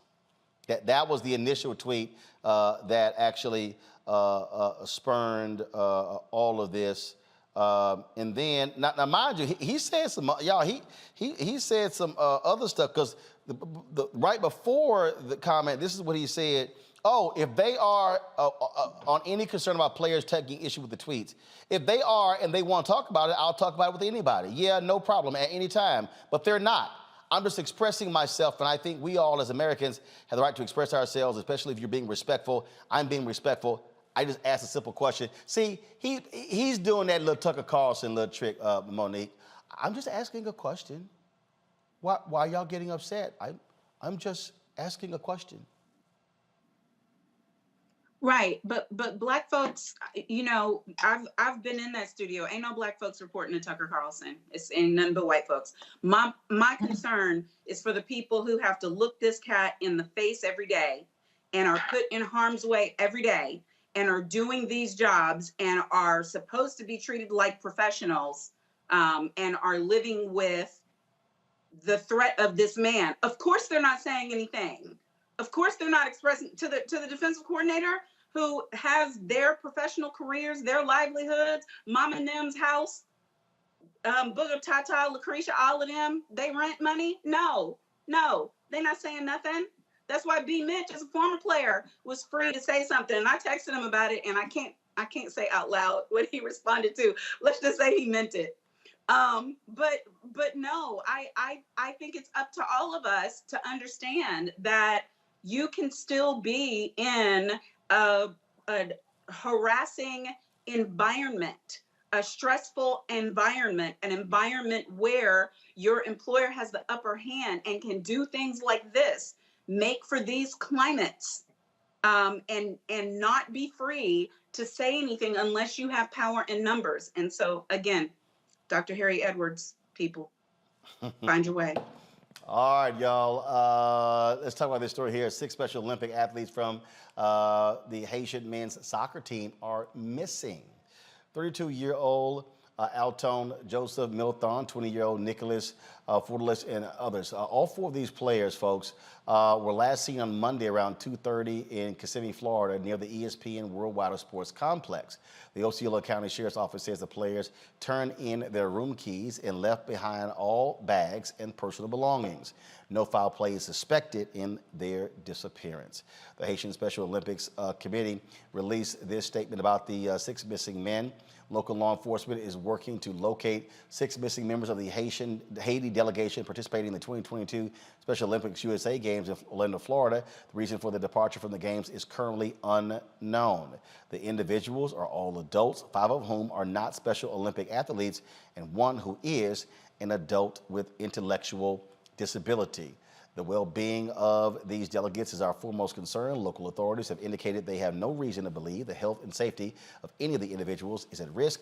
To expand the reach and effectiveness of law enforcement's efforts to locate these individuals, they have been reported as missing persons. Please direct all questions to Nerva Rodriguez with the Osceola County Sheriff's Office at 407-969-7630, 407-969-7630. And the players were there to compete in this year's games that begin on June 5th and will run through June 12th. All right, folks, got to go to a break. We come back, more Roland Martin Unfiltered. Don't forget, folks, to hit the like button on YouTube. We should be at 1,000 likes by now. Hit share and like button on Facebook as well. And download the Black Star Network app on all platforms: Apple phone, Android phone, Apple TV, Android TV, Roku, Amazon Fire TV, Xbox One, Samsung Smart TV. And, of course, please, if you could join our Bring the Funk fan club, every dollar you give goes to support this show. Check in money orders. Go to P.O. Box 57196, Washington, D.C., 20037-0196. Cash App is $RM Unfiltered. PayPal is R Martin Unfiltered. Venmo is RM Unfiltered. Zelle is Roland@RolandSMartin.com. Roland@RolandMartinUnfiltered.com. We'll be right back. On the next A Balanced Life with Dr. Jackie, we're talking all things mental health and how helping others can help you. We all have moments where we have struggles, and on this week's show, our guests demonstrate how helping others can also help you. Why you should never stop giving and serving others on the next A Balanced Life here on Black Star Network. I'm Dr. Greg Carr, and coming up on the next Black Table, we're speaking with Dr. Lucius T. Outlaw Jr., master teacher and philosopher. He takes us on his journey to discover and celebrate Black philosophy. From my undergraduate years at Fisk all the way through my PhD, I was never in a philosophy class where I had a professor who was a person of African descent, nor a sign of text written by a person of African descent, ever. How he pushed back at those who said there was no such thing, and got us all thinking about what it means to be Black. That's on the next Black Table, exclusively on the Black Star Network. Hi, I'm BB Winans. Hey, I'm Donnie Simpson. What's up? I'm Lance Gross, and you're watching Roland Martin Unfiltered.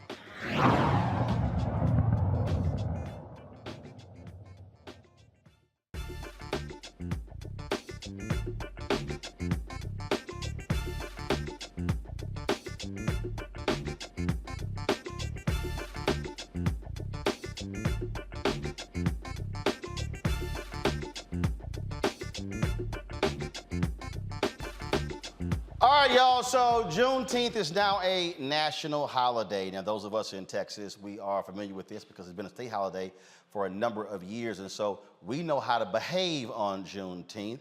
But you know, anytime holidays come up, corporations and other groups do their best to try to capitalize best they can. Remember we told y'all the ice cream at Walmart that got kicked to the curb? Well, now in Iowa Children's Museum, let's just say they had to get their hands slapped as well because they were offering the Juneteenth watermelon salad. And people took offense to that. It was the Children's Museum of Indianapolis. They posted this Juneteenth Jamboree event, and one of the food items was this watermelon salad. A user reported the menu item to be offensive and perpetuating stereotypes. The museum issued the apology. As a museum, we apologize and acknowledge the negative impact that stereotypes have in Black communities. The salad has been removed from the menu. We're currently reviewing how we may best convey these stories and traditions during this year's Juneteenth celebration, as well as making changes around how future food selections are made by our food service provider. Our food service provider uses the food and beverage menu to commemorate and raise awareness of holidays like Juneteenth. The team that made the selection included their staff members who based this choice of food on their own family traditions. As we work to create a culture of empowerment and inclusivity, we know there will be stumbles along the way. As a museum, we have put a significant effort behind sharing the critical and diverse stories of a wide range of individuals. We also have placed a strong emphasis on expanding DEI initiatives throughout the museum. We resolve to do better and continue bringing all voices forward in our work. Okay, so here's the question. I'll start with you, Monique. Is that being too sensitive, them having a watermelon salad? Are people being sensitive or are they wrong? Oh, you see my grin? All I was thinking the whole time is, dang, that was probably a good ass salad. I thought the same thing. Yeah, I'm just like, we probably, you know what, Robert? That it was looking tasty, truly. Yeah, man, they had the feta and stuff on it, and yeah, that I might make one later. It looks like, do they have like a recipe online? It seemed like it had a little bit of feta on the top of it or something. I don't know. Yeah, I mean, it's looking that 100%. And see, that's it. It's all about the packaging and the labeling. You needed to say Juneteenth salad and let the watermelon be present. They need to call people about these things so they can do what they're trying to do without, listen, I don't know. These are the things that need to come before like a family vote. Because either watermelon is part of our soul food tradition or not, and we are going to buck against the stereotypes that go with it, the fried chicken, the watermelon, the whatever. I like all those things. Like, it's a big old thing of watermelon in my refrigerator right now. My kids just can't wait for summer. I don't. Right. So here's the deal. I mean, that's and again, the only reason I'm putting it out here. I mean, again, when I think about Juneteenth celebrations, we barbecue and we had watermelon. It was there. So the question, Robert, is again,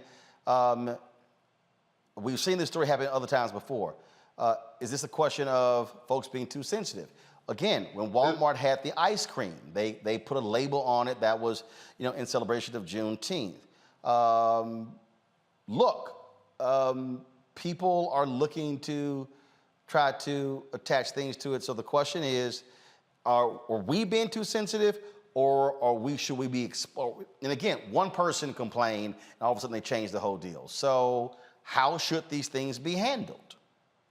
Look, this is absolutely the case of people being too damn sensitive about every damn thing on earth. Where we're going to have a Juneteenth kale salad or something? Like, what connection would that have to Juneteenth? I mean, are we going to have a quinoa and couscous salad for Juneteenth all of a sudden? Let's be for real. We got way bigger racial issues to handle in this country other than the watermelon and feta salad. But what I do think these corporations need to do is, and this is all across the board, I don't care what the issue is, hire some Black people.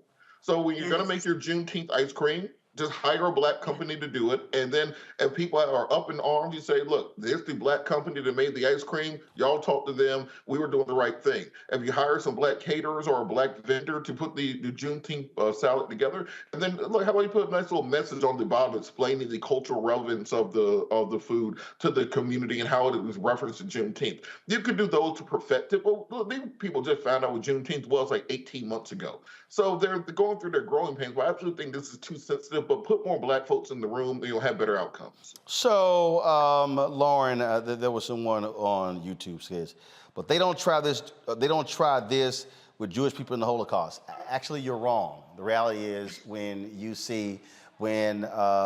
have Passover, when you have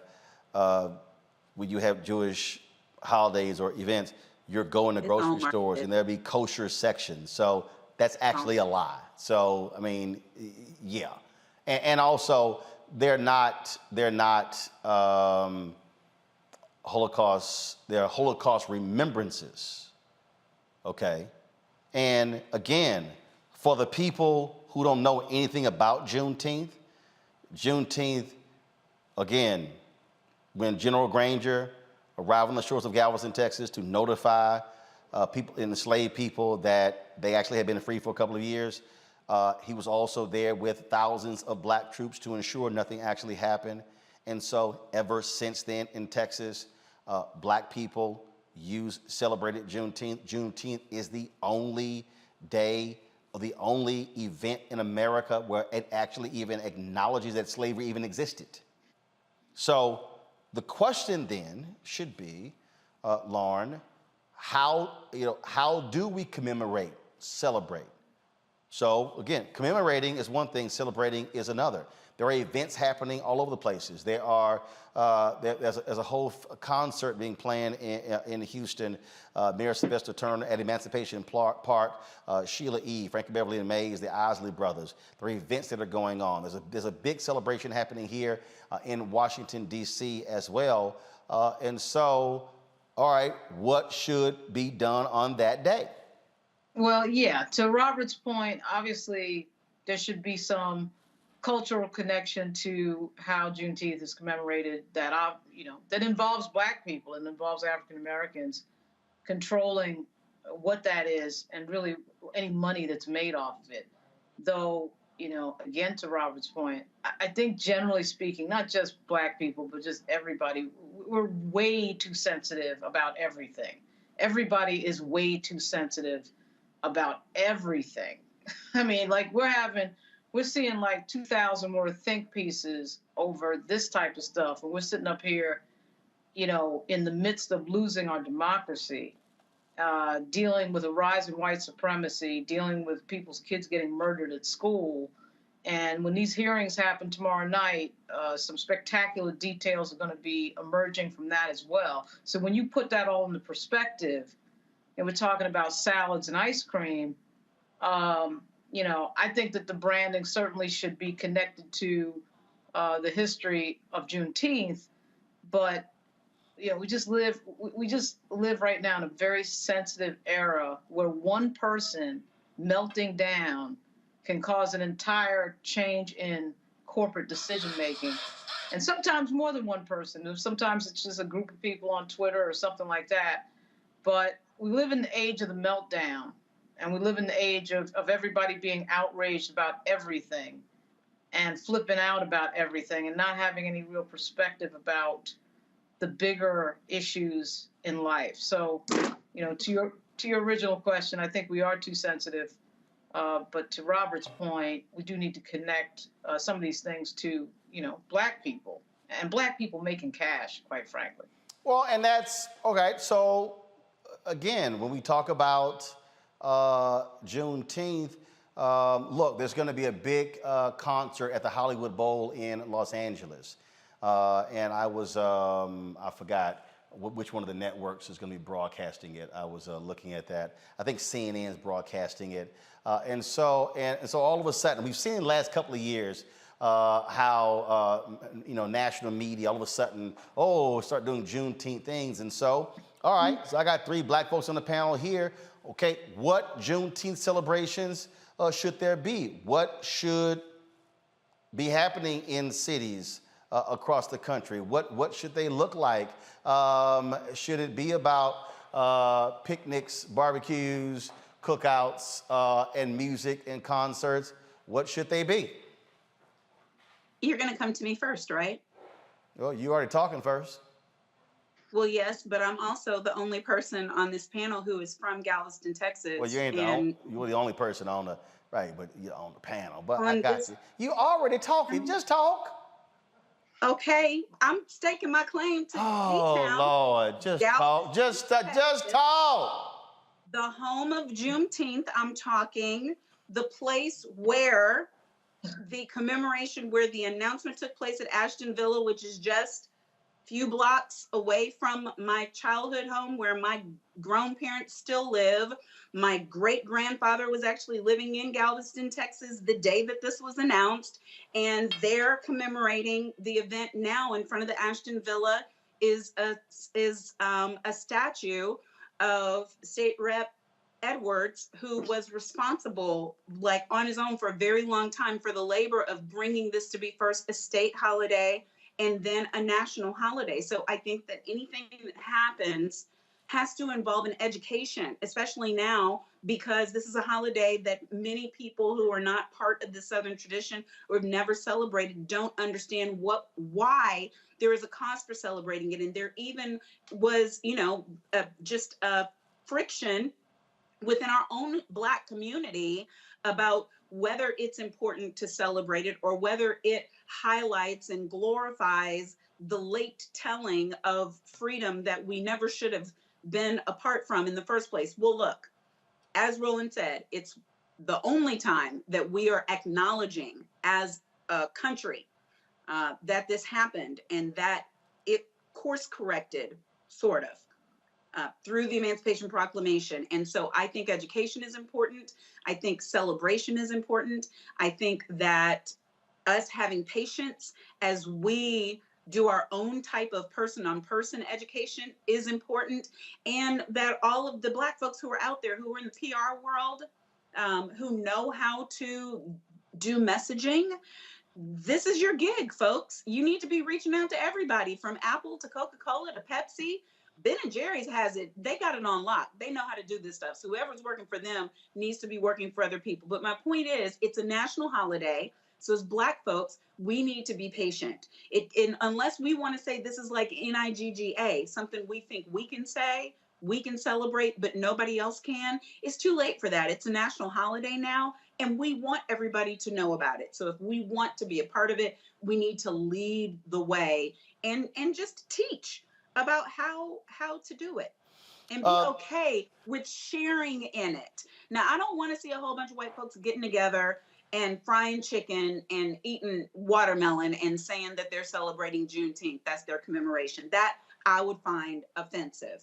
Though fried chicken is good and watermelon is good, there are other ways that we can celebrate. The same as 4th of July. The Holocaust is not a good example, but 4th of July, for your listeners, I'm saying 4th of July, it is commercialized up the wazoo, as unfortunately is Christmas, is Easter. So Juneteenth now being federalized, that's going to happen. We just have to try as best as possible to have a part in the way that it's done. Lauren, I think it is important that and I'm always saying, Damar and I discussed this last night after the show, look, focus on the money. This is where Black organizations should be making it clear who is getting paid off of this. If Black people are not getting paid, shut it down. If you want all of a sudden celebrate Juneteenth, shut it down. And so I would hope folks are looking at it from that point of view as well. Where's our money? Yeah, I mean, that's where we should be sensitive. You want to get sensitive about something, or let's get sensitive about who's making the money and who owns the copyrights. And yeah, I mean, was it a Black catering company that did the watermelon salad? Right, exactly. Get sensitive. Let's blow up Twitter over that. I mean, it's all about that. It's all about owning that brand and controlling what happens and making the money off of it. I mean, we just see it over and over again. Obviously, Roland, you talk about it all the time, appropriately, of course. And that's, again, I think it was Robert that brought this point up about Jack Del Rio, to get back to that for a second. These players bring the money in, and you got some coach on the sideline saying something that is a slap in the face to those players that are bringing the money in, that's paying his salary. Something like this that is has a direct relationship to Black history. Black people should be making the money off of it. Yeah, that's right. And that should be something that we're raising a ruckus over, when these things come up. Robert? All right, I got 3 things. One, Rainbow Push will be commemorating Juneteenth during our national conference. It's going to be June 18th through the 22nd in Chicago. Go to rainbowpush.org. You can register. Once you all come out, we get speakers, panels. It's going to be outstanding. Thanks for reminding me to bring that up. Number 2, and I stole this idea from Dave Allen Greer. I think we should turn it into a Liberation Day idea. where we're celebrating Black liberation, not just here, but around the globe. I think we should be doing things like a Nat Turner reenactment, a Stonewall Rebellion reenactment, reenactment of the Battle of Isandlwana, the reenactment of the Haitian Rebellion and the Maroons and those sorts of things. To remind our people that we weren't just always in shackles, in chains, getting beat by white people, which is the only way they really talk about slavery in this country, that we were just kind of somewhere shuffling around. No, we fought for our freedom. We fought for our independence. We fought for the ability. They didn't just let us go because they felt like it. We were active participants in that. So I think that we have to make sure we highlight that, and that we're bringing the parts of history that are uncomfortable for a lot of people, but also are very prescient for our community, because that fortifies you, gives you strength. As Frantz Fanon said, is by having that liberation story, the cleansing nature of rebellion. And I think that's something that we need to be highlighting instead of just always, 12 years a slave and those sorts of things that help that kind of stuff when it comes to the history of Black folks in this country. Tertiarily, I did look up that salad. So it is feta, watermelon, English cucumbers, mint, and a little bit of sliced red onions with a red wine vinaigrette. So I'm about to put in an Instacart order after that. Yes. Roland, I'm here for all of that. I'm available for all of those things currently. I'm available for the salad, and can I have a comment, please? Go. Roland? Okay, I just wanted to add to commemorations available. If you're looking for the most beautiful island in the United States where you could celebrate Juneteenth, then go to Galveston, Texas. This Juneteenth, they are going to have there's a National Miss Juneteenth who's going to be there, and there's going to be a gospel performance at the Grand Ole Opera House in Galveston, Texas, which is the oldest opera house in Texas. Roland Martin has been a speaker, a premiered speaker for a Juneteenth at that opera house. There's going to be a parade, good old-fashioned parade. There's fireworks, and then there's on the actual date, June 19th, which is also the day that my grandparents, Mr. and Mrs. William Hunter Sr. were married. There's a commemoration at the Ashton Villa of the reading by Gordon Granger of the proclamation declaring us free. So go to Galveston. There's beach in it for you, and great hotels and really good food. There might even be a watermelon feta salad or two. Try it. So let me say this in terms of Juneteenth. So today is June 8th. There are 11 days until June 19th. First, that was always for my family really 3 different celebrations, typically on the day. 1, my sister Kenya was born on that day, so that was always a birthday. 2, June 19th is also Father's Day. And so typically Father's Day falls on June 19th as well. So let's not act like daddies don't exist. It's also Father's Day.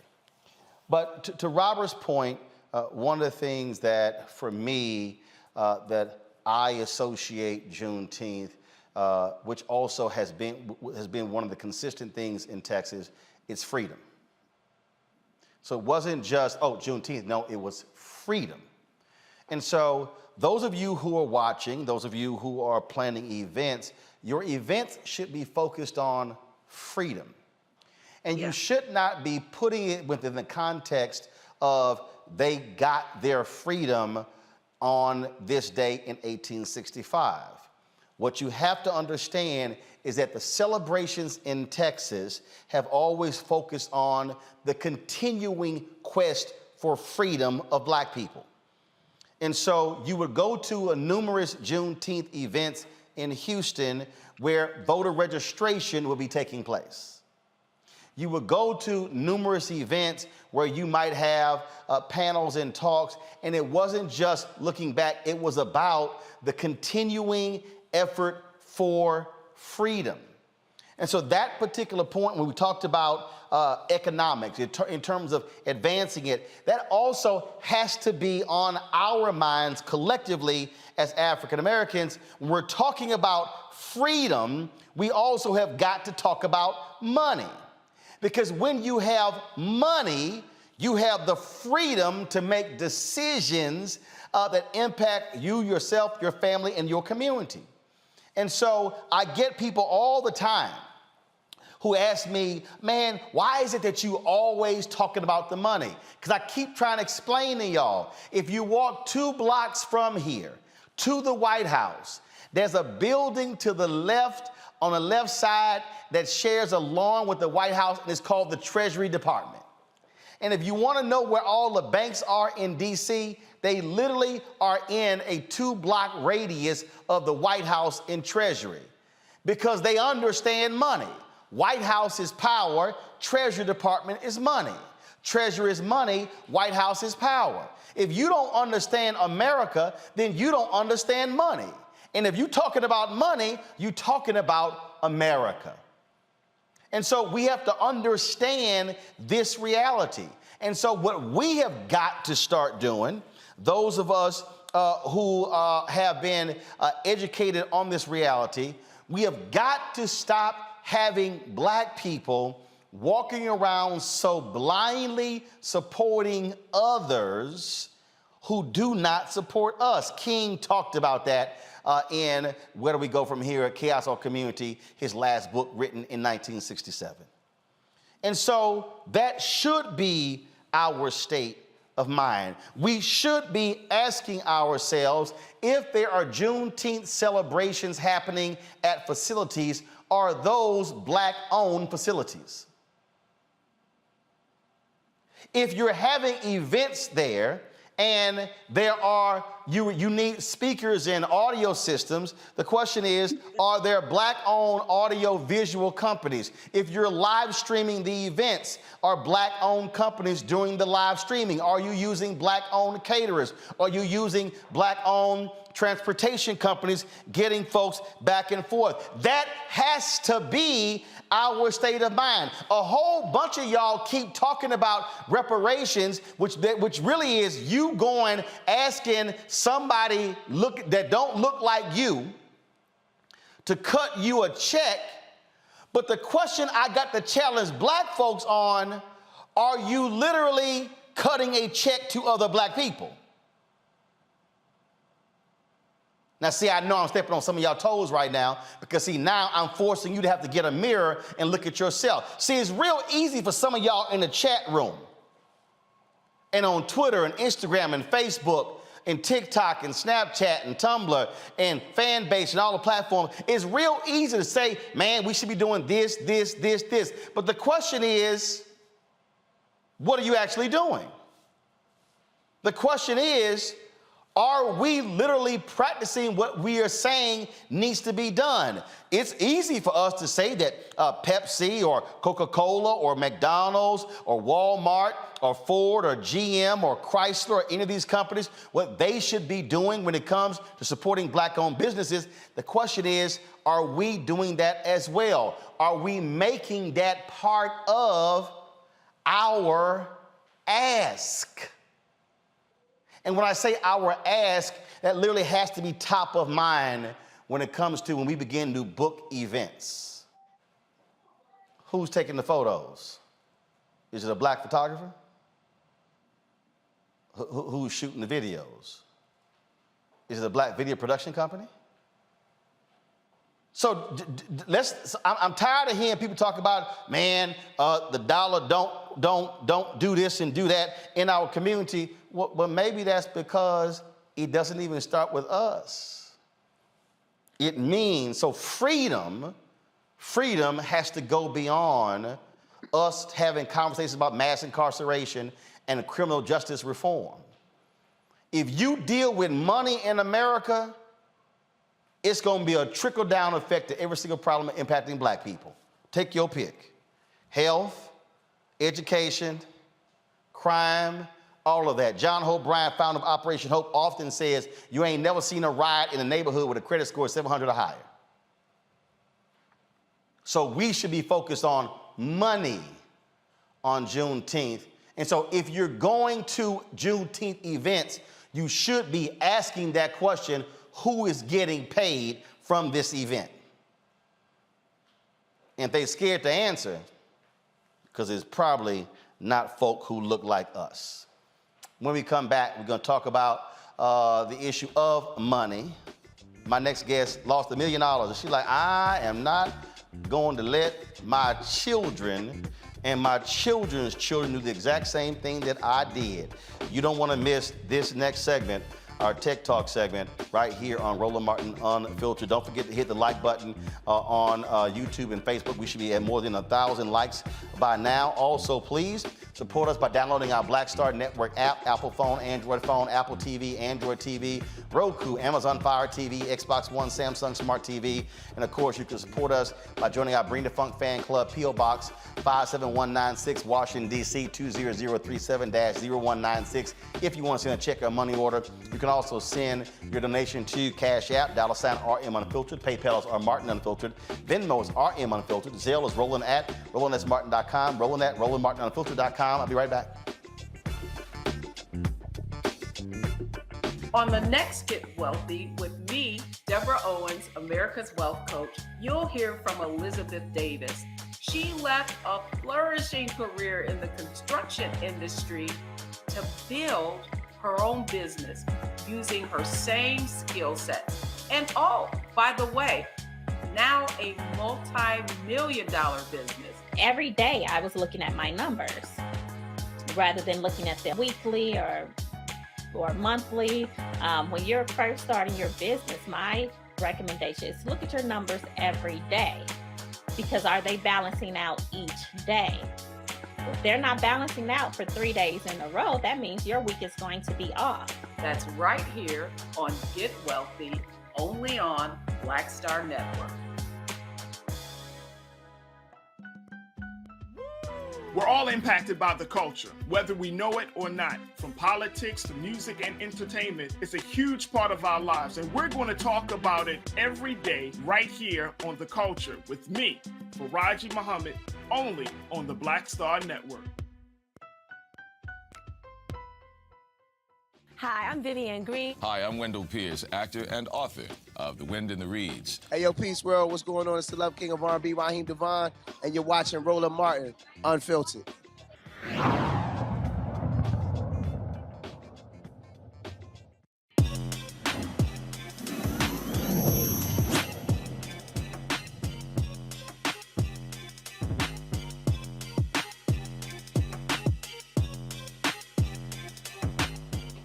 All right, folks, have you ever lost $1 million?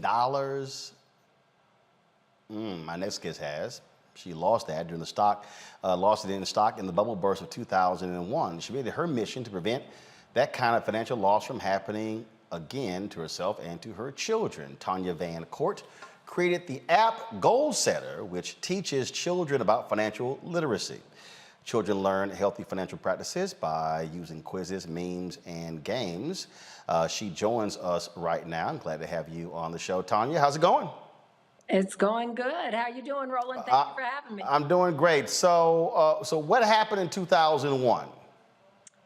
So in 2000, I was working at a company in Silicon Valley. They gave me a bunch of stock and stock options, and I had no idea what to do with them. Nobody in my family ever talked about stock. Nobody in my family owned stock. So I just left them there, left them to the side, didn't know about diversification, didn't know about asset allocation. In 2001, that stock was worth about $1 million.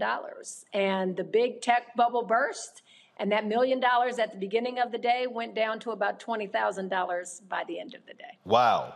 So when you got, when you joined, it's a great point because I've heard so many other people actually talk about this when they join companies, and they literally don't know about vesting, don't know, when can I sell? When can I buy? How much more?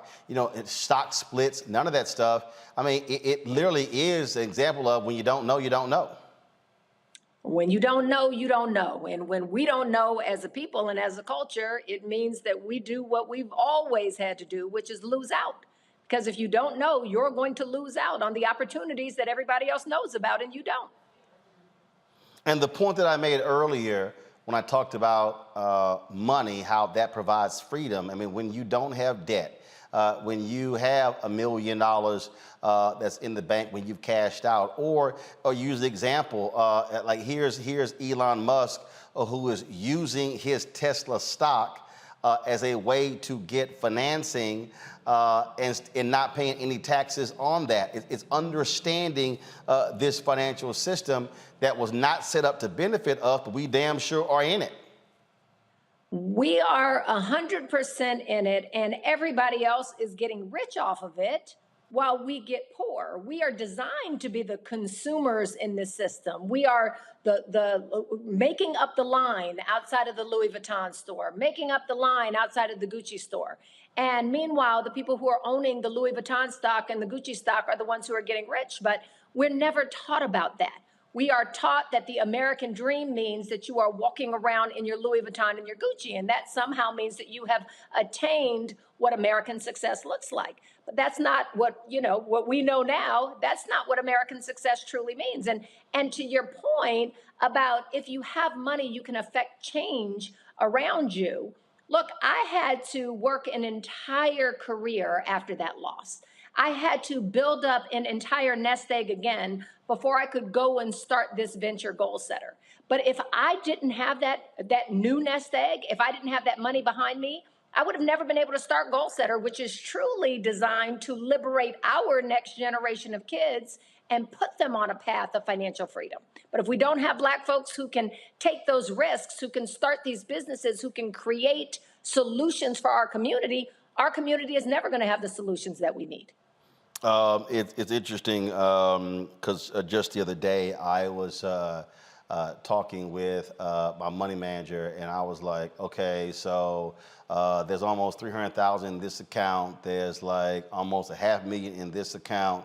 Okay, are we talking about merging them? What are we trying to do with it? Because what you're laying out, again, and people who are listening understand, I'm 53, 54 in November. And so the reality is it's illogical for our people to abide by this notion of work your ass off until you're 65 and then you bank on Social Security. No. No, 100% no, because we do that and we all know that the Social Security system isn't waiting there for us like we are waiting there for it. Instead, if you look at some very simple math and statistical numbers that talk about the history of investing in the stock market in this country, and you project those forward, if you invested $100,000 today, Roland, based on the last 50 years of stock market returns, which have been roughly 7% per year, in 30 years, you would have $761,000. So $100,000 today in the stock market. And by the way, you're not even picking particular stocks. You don't know about the stock market. You're putting it into a mutual fund. You're putting it into an ETF. You're putting it into a diversified set of stocks. 30 years from now, you're waking up to $761,000. I told a group of young men at Morehouse that, the freshman class at Morehouse that, and they rushed up on the stage after my talk and said, Miss Tanya, you just changed my life. We are thirsting for this kind of knowledge, but no one is bringing it to us, and they're certainly not bringing it to us in ways that we can connect with and that we can get and that makes sense to us as a people based on the fact that we've never had financial education. We get all kinds of education in school. We graduate from high school knowing about the periodic table, but nobody thinks to teach us about the stock market. Isn't that a little peculiar? Well, and people who don't understand the reality of the Freedmen's Bank or the Freedmen's Bureau, that's actually what it was designed to do. It was created after the Civil War ended. Lincoln gets killed, and then, of course, after his death, a racist becomes president. The money is squandered. Those Black people lost, according to the Skip Gates documentary and Reconstruction, they lost the equivalent today of $3 billion. That money was never paid back.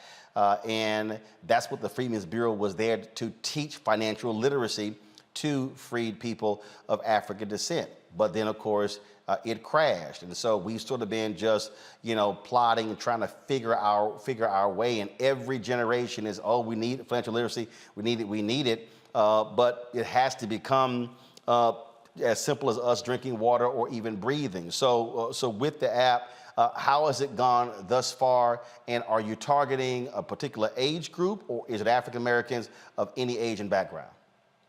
It's funny that you asked that, Roland, because when we started off, we said we work for kids, kindergarten all the way through 12th grade, every age of kid. And we got Goal Setter out there into the hands of kids, and it literally started to transform their lives. But it didn't just transform their lives, it transformed their families' lives too. So we had kids like a 13-year-old Sadeh in Brooklyn, New York. NBC News talked to her and said, "What do you love best about Goal Setter?" She said, "The thing that I love best is that Goal Setter teaches me things about money I never knew I was supposed to know. I thought money was all about saving some and spending some, but now I know it's about frugality and compound interest and the rule of 72. And so we were teaching kids, are teaching kids, how to move away from this talk about money being all about spending and saving, because neither of those ever made you rich. Sadeh knows that money is about not spending your money, frugality, and it's about investing and compound interest to make sure that money is working for you.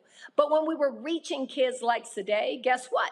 Their parents started calling us and saying, "Hey, my child showed up at the dinner table tonight talking about the rule of 72, and I have no idea what she's talking about.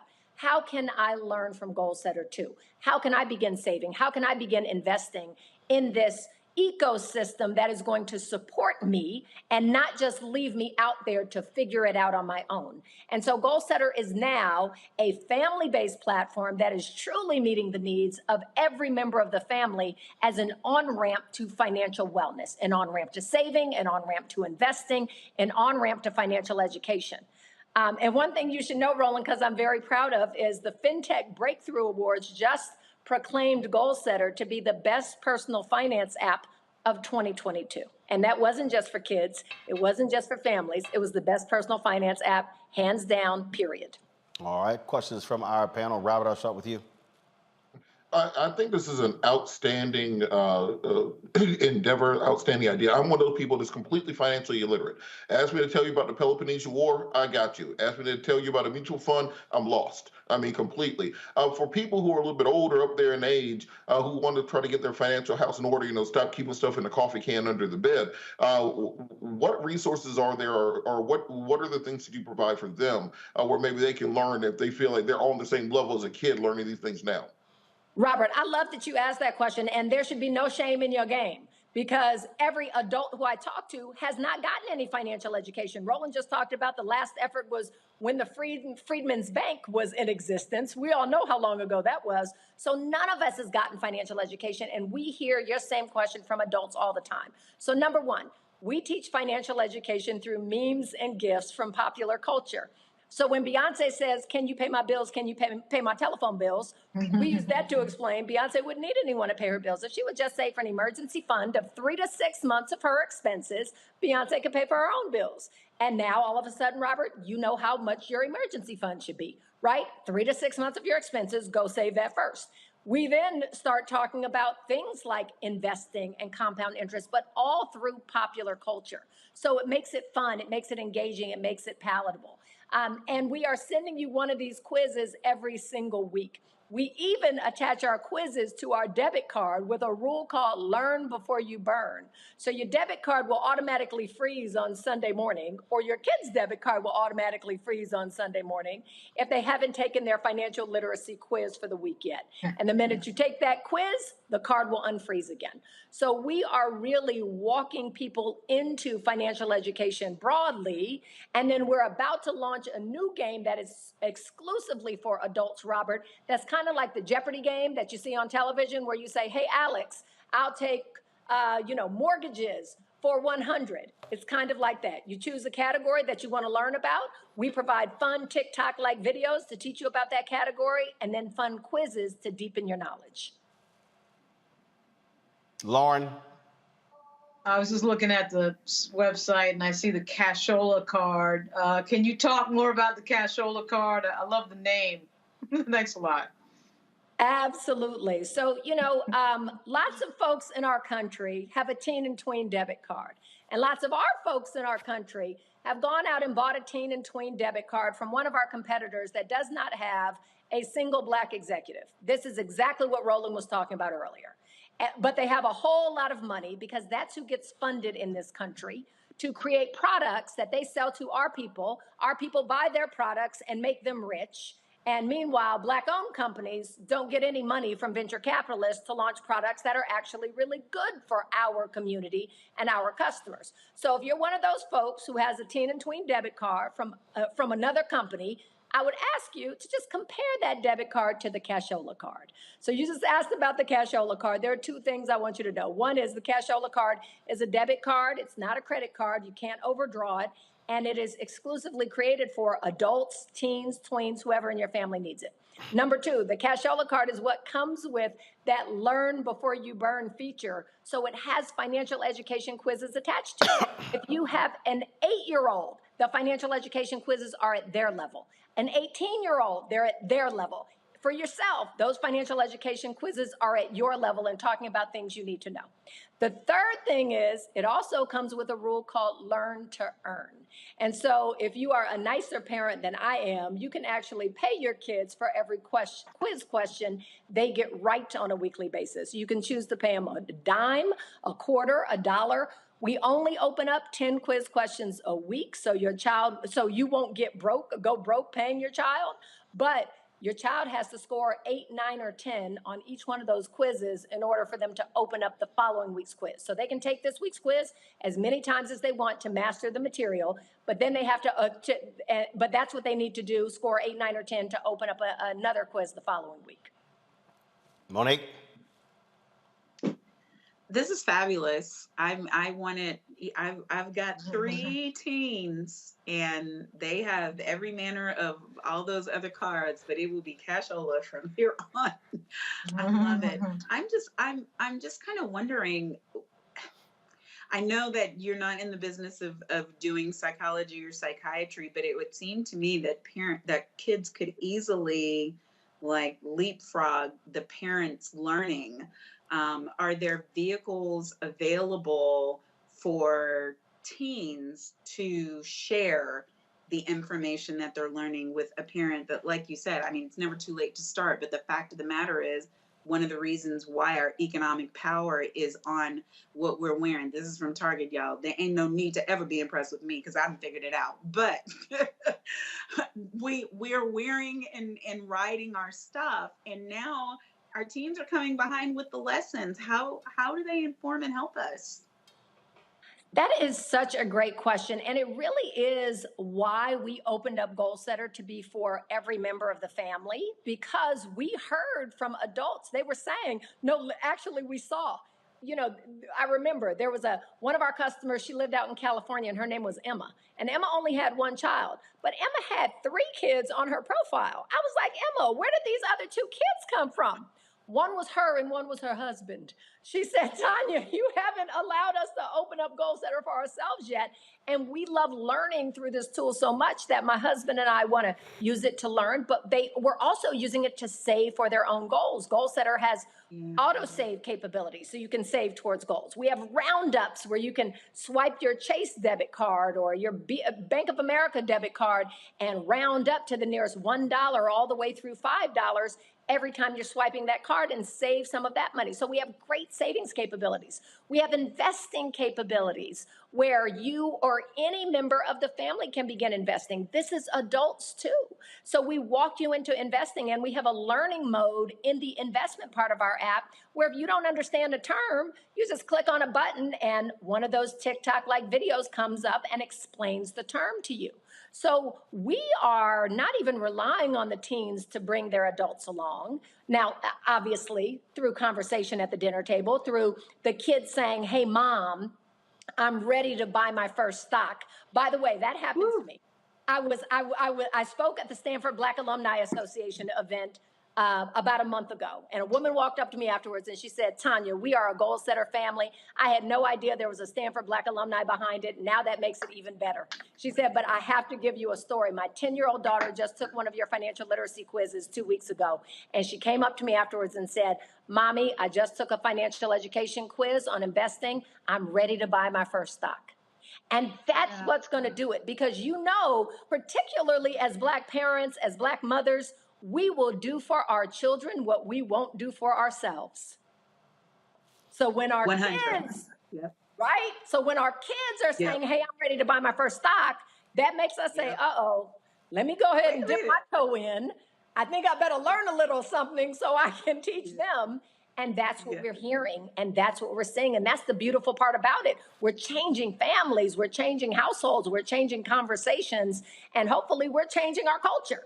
You know, we don't want our culture to just be talking about Nike shoes. We want them to be talking about their Nike stock and their Nike stock portfolio. And as I keep telling you, I'm tired of us having surviving conversations. We should be having thriving conversations.